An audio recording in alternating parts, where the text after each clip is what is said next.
have an idea that can make this world a little less hostile and a lot more hospitable. The idea came when I discovered the real meaning of a word I thought I knew the definition of, but I was wrong. And chances are, some of you may hold a similar misunderstanding, and that is keeping us from experiencing the joy and richness of practicing it. That word is hospitality. Now, how would you truly define hospitality? Hold that thought while I tell you a story where I now realize I had experienced exquisite, authentic hospitality. I was an exchange student in France back in the days before credit cards and cell phones. And one weekend, I took the train from Bourges, where my program was located, to Toulouse to visit my friend Louisa. And I was looking forward to meeting her French family. And I arrived at the station, but Louisa was not there to greet me. No one was. And I waited. And then I made a series of panicked phone calls, the old-fashioned kind. You drop the coin in the phone, until all my available cash was gone, and finally learned that all the students in that program were on holiday and wouldn't be back. I realized this was the first time I had ever traveled alone in Europe, and I didn't know what to do, so I tried to get back on the next train, but was told my ticket was not good until the following evening. So I tried to check into a hotel with my one traveler's check, which no one would take as payment. And so I went outside and sat on a park bench in front of the train station and prayed that I would safely and cheaply make it through the next 24 hours. Now, I was young and naive, and I looked the part.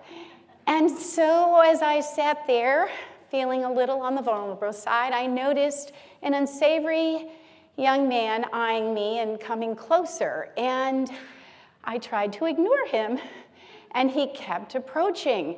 And so I looked around the park and spotted an old peasant woman on a bench, and my instinct said, move towards her. So I got up and started her way, and my heart dropped because she stood up too. But then I realized she was looking at me and motioning. And when I got near, she threw her arms open and embraced me as if I were her long-lost granddaughter. And she made room for me on the bench, and we sat and began chatting, despite my very limited French vocabulary, despite the age difference, despite all the cultural differences.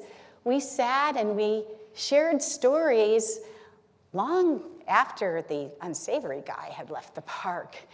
And then she looked at me and asked if I was hungry. And I wanted to lie, but she knew the answer. And so she took her long loaf of beautiful French bread out of her basket, and she broke it in half. And then she took another little bag and put the half loaf in it, along with one of her 2 bananas and 2 of her 4 slices of cheese, and she wrapped them up, handed me the bag, patted me on the arm, and said she had to go, and disappeared around a corner. I sat there on the bench with tears in my eyes, dumbfounded. I was still the cashless stranger, but I had been seen and protected and loved and fed. Someone had made room for me. Someone had made this stranger feel strangely safe and at home. And that, my friends, is the true definition of hospitality. Loving strangers like family. It's derived from a Greek compound word, Philoxenia. Now, xenia, the second part of the word, you may be familiar with. It's a type of hospitality, and it's also the root used in xenophobia, the fear and rejection of strangers. Xenophobia, I am sad to say, might be one of the reasons we have become hostile. But my solution, and I hope it becomes yours, is to practice Philoxenia. Now, the ancient Greeks practiced Zenia because they believed any traveler or stranger might be a god in disguise, and they would be rewarded or punished according to how well they treated those guests. And so strangers were generally invited in and treated quite well, especially if they were getting gifts as a reward for the food and lodging. And thus, hospitality became a transactional type of friendship, rich in kindness and good stuff for everybody. And many cultures practice a beautiful reciprocal form of hospitality, especially those in desert regions where to leave a stranger outside the door might mean their death. Now, the early Christians were adding the word philo, meaning family love, as in Philadelphia, the city of brotherly love, to their version of Zenia. And they were instructed to open their doors to any stranger as if they were a long-lost family member.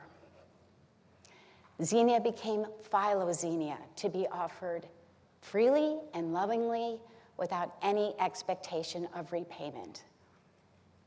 Philoxenia hospitality was the way my peasant friend welcomed me to her bench.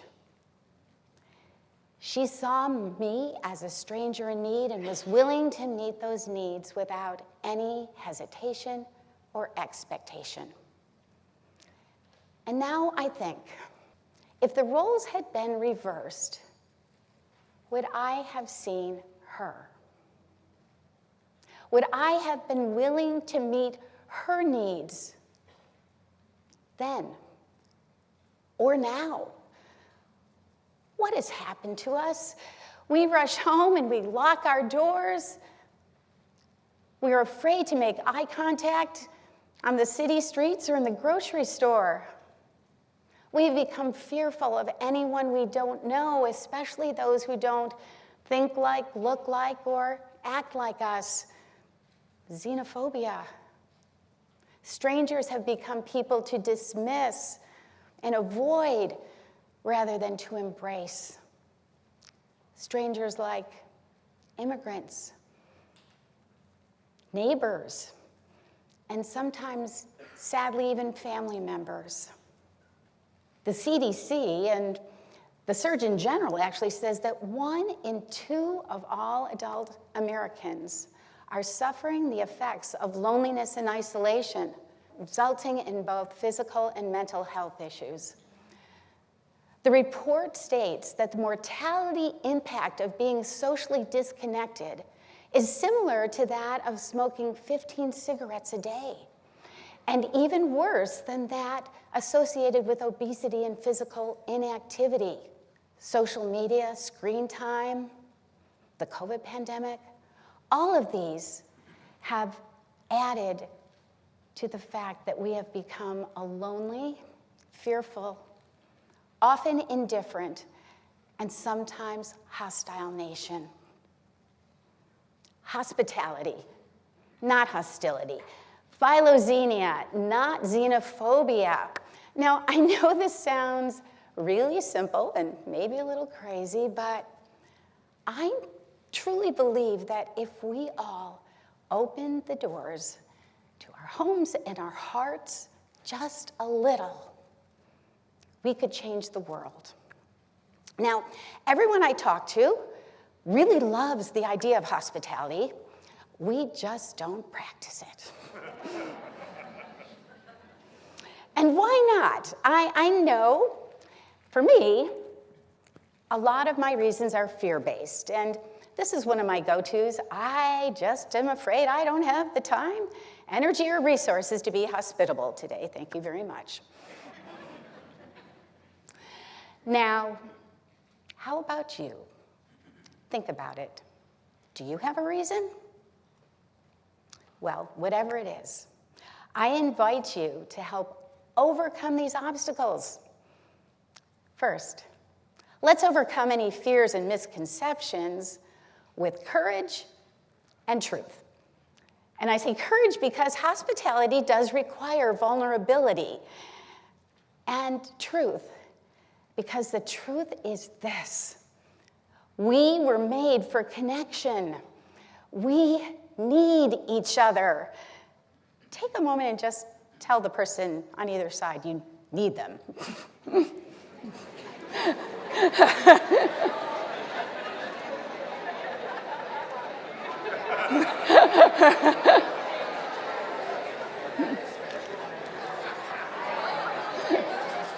Okay.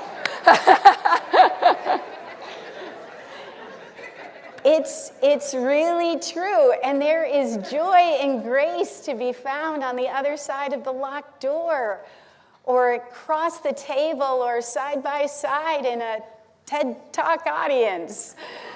There is. And I want everyone so badly to find it. So number 2, we need to encourage each other in a few simple practices. More smiling, more eye contact, more kindness, more forgiveness, more healthy curiosity, and more generosity. There's an old adage that says, when you have more than you need, don't build the higher fence, build a bigger table. It's a reminder to practice Philoxenia, not xenophobia. And third, we need to make space for hospitality to happen. Too often it's my cramped calendar, not my cramped table, that becomes my excuse not to notice strangers and invite anyone in. Can we make some space? And hospitality can actually happen anywhere. So I try to be aware of those 2-3 feet of personal space around me and just make them as hospitable as possible wherever I go, because if we believe the Surgeon General, if there are more than 2 people around me, one of them might be lonely and deeply in need of connection. Can you or I initiate that connection? Can you or I take a risk and invite somebody new to share a meal with? I have found that simply breaking bread together creates an atmosphere where true and deep connection can be made. And I've also found that even one act of simple hospitality can have ripple effects for generations and sometimes around the world. I think of my peasant friend who shared her bench and her bread with me almost 50 years ago, and the effect it's had on me. And I think of a 15-year-old Afghan exchange student who spent a year with us 3 years after 9/11. His mother tragically died while he was with us that year. And 2 decades later, he and his dispersed family have a special bond with ours. And we have had the privilege and heartbreak of walking with them through the difficulties experienced by those forced to leave their homes because of war and unrest. I have literally hundreds of more stories, and I hope you come over someday and we can talk about them. But in the meantime, I just want to remind you of this. Authentic hospitality is just to love and bless, not to entertain and impress. I have an Indian friend that says, focus on the connection, not the perfection.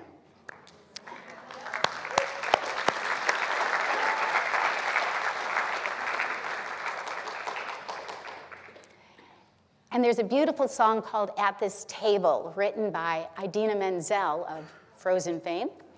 And the last verse says this: at this table, everyone is welcome. At this table, everybody cares. At this table, everybody matters. So come, pull up a chair. I invite you to join me to practice hospitality, not hostility, Philoxenia, not xenophobia. Let's make our corners of the world a little more hospitable, loving, and humane.